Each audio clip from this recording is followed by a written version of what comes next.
Hello, my name is Matthew Barry. I'm a PhD student in the NeuroArts Lab in PNB here at McMaster University, and I am a scientist and performer.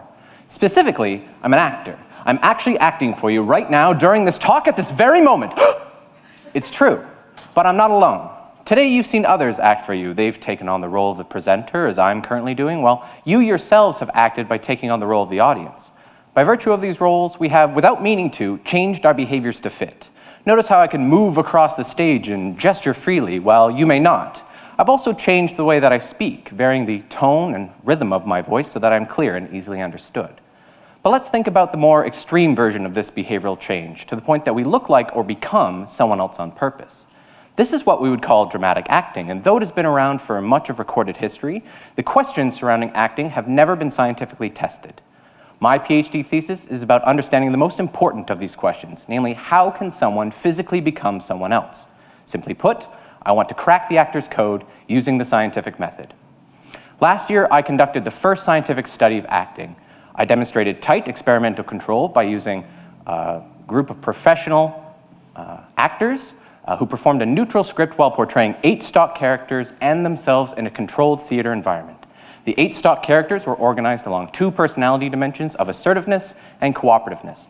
For example, the hero is high in assertiveness and high in cooperativeness, whereas the recluse was low in assertiveness and low in cooperativeness.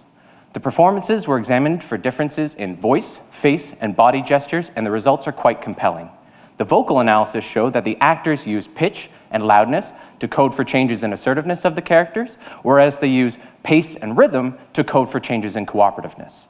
For example, the king was louder and higher pitched than the loner, and the librarian spoke faster than the grump. These results are fantastically exciting, and I've only just begun to crack the actor's code, with face and body gestures being the next threads that I will unravel. So where to from here? I believe my research has numerous applications, from clinical interventions for people with autism or personality disorders to acting education. I want to freely share my research with everyone, especially budding new artists, to improve their projects at a time where there are so many new industries that are beginning to engage in acting, like YouTube and video games. I can even apply my research to understanding the behavioral codes that we take on in our everyday roles and interactions. I believe that my research will allow us to look at how we as people perform. Thank you.